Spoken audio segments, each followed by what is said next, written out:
Bonjour à tous et bienvenue dans le MAG sur Sensation. Notre invité aujourd'hui, Dominique Benaïm, responsable de la Commanderie, un lieu chargé d'histoire devenu un repère culturel.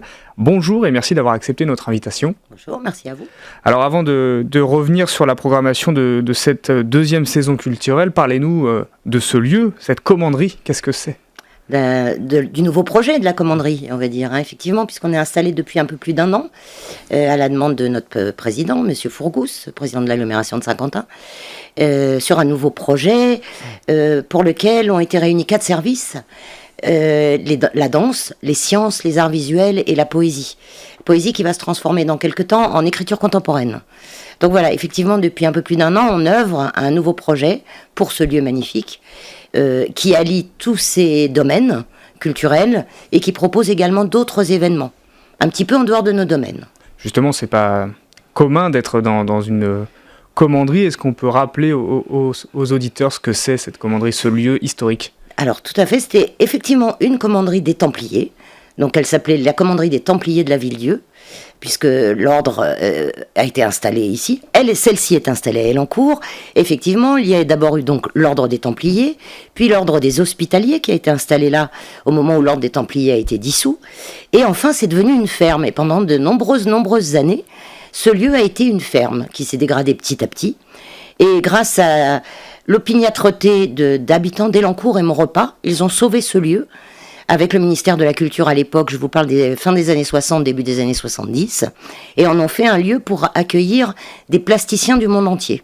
Donc ça a été un lieu dédié aux arts plastiques jusqu'à il y a 2 ans, où ce nouveau projet a été mis en place par l'Agglo. Voilà, il y a 2 ans, nouveau projet, nouveau virage. Tout à fait, donc ce nouveau projet avec ces 4 domaines dont je vous parlais. Des domaines totalement différents, enfin quand je parle danse, sciences, poésie et art, même s'il y a certains qui se regroupent. Pourquoi ces choix ? Mais parce que c'était 4 services de l'agglomération et que dans la volonté du président de faire, on va dire, revivre ce lieu, c'était l'idée d'implanter ces 4 services de l'agglomération dans un même lieu pour créer une programmation tout au long de l'année. Et alors les citoyens, comment ont-ils accueilli ce nouveau virage culturel dans ce lieu riche d'histoire ? Ben, écoutez, ça arrive petit à petit, c'est vraiment comme un nouveau lieu. En tout cas, c'est ce que nous, l'équipe, nous disons. C'est-à-dire qu'on y travaille comme un nouveau lieu. Et donc, faire connaître ce lieu au public avec ce nouveau projet. Donc, on est content parce qu'on a vu déjà évoluer les choses en 1 an. On sait qu'il faudra bien 3 ans pour installer. C'est vraiment un nouveau lieu sur Saint-Quentin-en-Yvelines. Donc, il nous faudra 3 ans, mais on est très content au bout d'1 an déjà de l'évolution du public à la commanderie. Comment on arrive à investir ce genre de bâtiment, de structure qui est quand même assez impressionnante, de par son histoire ? Écoutez, on essaie d'avoir plein d'idées. Et c'est un peu ce qui se passe avec toute l'équipe de la commanderie, c'est d'avoir sans arrêt des idées, puisqu'on est à la fois sur nos programmations propres de services, mais également sur des événements spécifiques qu'on monte ensemble. Par exemple, l'été dernier, nous avions mis en place un cinéma de plein air tout l'été, dans le parc de la Coulée Verte, qui est donc accolé à la commanderie. Justement, j'allais revenir sur la programmation de cette deuxième saison culturelle qui a débuté en septembre.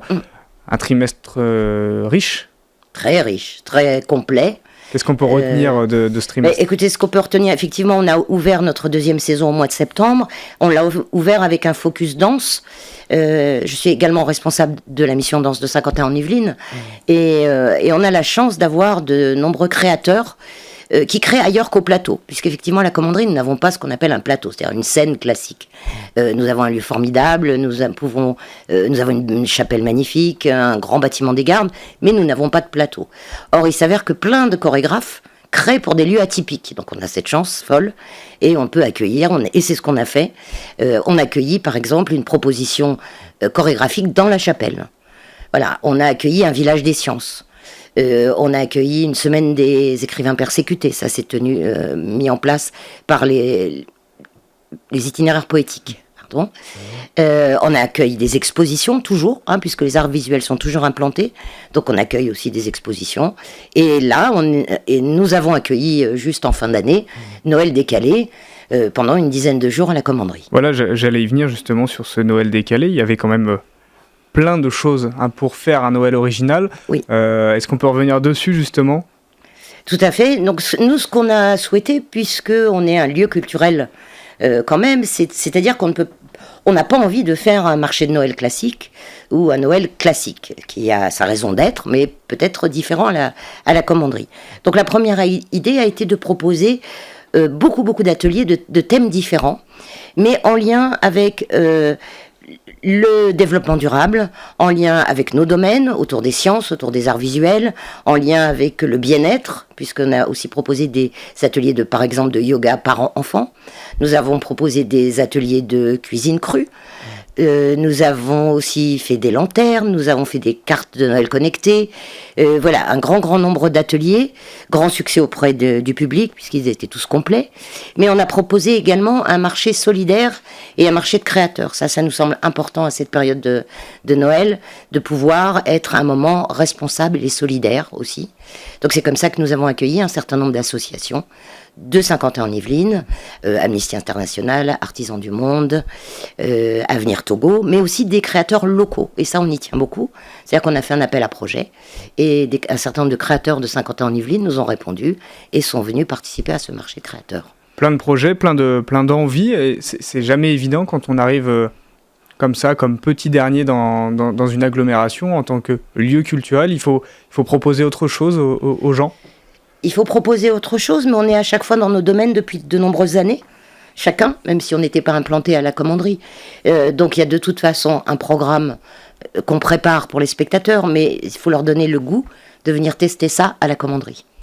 Et justement, il y aura plein de choses pour 2020. Tout à fait. On y travaille. Voilà, j'imagine que la programmation est en cours, est en pleine effervescence. Vous êtes combien à travailler sur On est une équipe de 11.